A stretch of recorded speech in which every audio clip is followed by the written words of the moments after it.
राम कदम जी, सुना आपने कांग्रेस की प्रवक्ता को, उनका कहना है कि सिर्फ अधीर रंजन चौधरी को ही क्यों शामिल करने की बात कही गई। हम चाहते थे मल्लिकार्जुन खड़गे का भी नाम शामिल किया जाए। क्या कहेंगे इस पर आप? नहीं, देखिए, कांग्रेस का ये पूर्णतः दोगलापन है। इनकी नौटंकी देखिए। क्या उनका चौधरी जी पर विश्वास नहीं है? क्या वे मानते हैं कि अधीर रंजन चौधरी जो है वे ठीक से इसमें विचार विमर्श नहीं कर सकते? ऐसा उनका मानना है? क्या मानना है उनका? स्वतंत्र भारत के इतिहास में 1967 तक जितने चुनाव हुए, 1951-52 से लेकर के 67 तक, वे सारे चुनाव लोकसभा और विधानसभा इकट्ठे हुए हैं। और उसके पश्चात 1983 में इलेक्शन कमीशन ने स्वयं कहा कि एक ऐसी सिस्टम बने कि जहां पे एक देश और एक चुनाव हो, हर दूसरे दिन एक चुनाव देश के किसी न किसी प्रांत में हो, किसी तहसील में हो, तो उससे नुकसान किसका हो रहा है? लोगों के पैसे का हो रहा है। यदि आंकड़ों की बात करें राम कदम जी, तो उनका सवाल ये नहीं, उनका सवाल है 1951-52 के चुनाव में 11 करोड़ दोनों सीनियर लीडर्स का नाम होना चाहिए था, और लोकसभा से, संविधान से खिलवाड़ है ये पूरा बिल, ये भी कह रही है वो।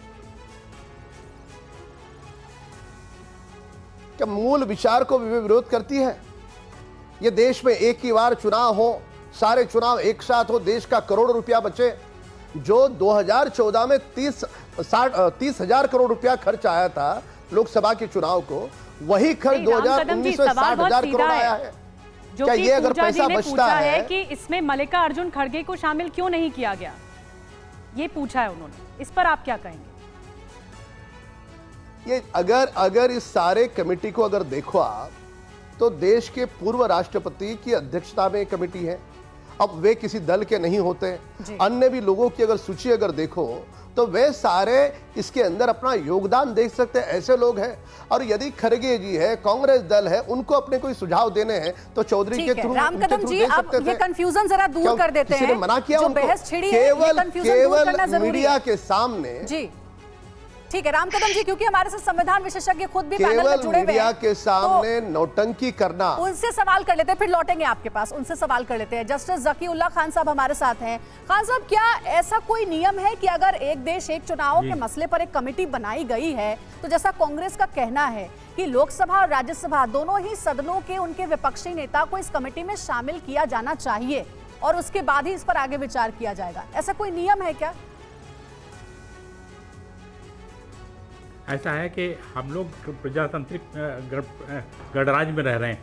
यहाँ प्रजा का ही हुकूमत है, प्रजा के ही हित के लिए हम लोग काम करते हैं। हर वो काम जो प्रजा के लिए किया जाता है वो सराहनीय होना चाहिए। एक देश एक चुनाव बहुत अच्छी बात है और ये अब तक चलता चला आ रहा है, इसमें किसी ने कोई वो नहीं किया, किसी ने एतराज़ नहीं किया। लेकिन ऐसा है कि ये कैसे पता लगे कि, लेकिन इस बात का अगर आप सडनली ये बात एक बार ख़त्म हो चुकी है और दोबारा इंट्रोड्यूस करना चाहें, तो प्रजातंत्र का तकाजा है कि आप उन सब चीज़ों, उन लोगों से कंसल्ट करें जो कि प्रजा का पार्ट हैं। अर्थात प्रजा को पूरी तरह बुला नहीं सकते, तो प्रजा के जो रिप्रेजेंटेटिव हैं, दैट मीन्स MPs जो पार्लियामेंट को या राज्यसभा को सुशोभित कर रहे हैं, वो प्रजा के एक ऐसे वो है रिप्रेजेंटेटिव हैं जिनसे आप कंसल्ट कर सकते हैं। अगर आपने प्रजा से कंसल्ट कर लिया, प्रजातांत्रिक उन लोगों से कंसल्ट कर लिया, तो इसलिए जहाँ तक वो कंसल्टेशन की बात है, वो कंसल्टेशन बिल्कुल जायज़ है। क्योंकि कंसल्टेशन 67 के बाद से अगर अब किसी को याद आती है कि एक साथ एक चुनाव होना चाहिए, तो बात वो समझ में नहीं आती, क्योंकि अगर अब तक क्यों नहीं हुआ।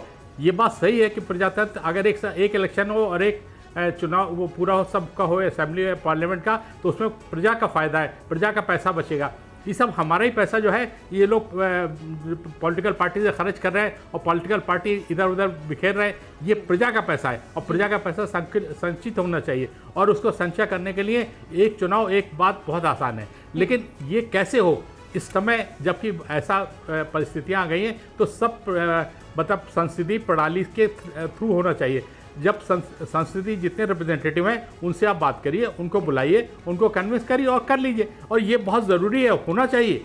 इसलिए, और कहीं ये लिखा नहीं है कि ऐसा नहीं होना चाहिए। अगर हो रहा है तो बहुत अच्छा हो रहा है, और ये कहना कि फला को नहीं किया, फला को नहीं किया, ये अच्छी बात नहीं है। लेकिन ये अच्छी बात है कि आप ज़्यादा से ज़्यादा लोगों को कंसल्ट करके आप पार्लियामेंट में रखें, और पार्लियामेंट सामने उसको पब्लिश करें और उसको नोटिफाई करें, और यहाँ तक कि कमेंट्स लेके तब ये प्रणाली लागू करें। बड़ी बात प्रणाली लागू होना आवश्यक है और होना चाहिए, और खान प्रजा साहब, हित में। आपने बहुत बड़ी बात कही।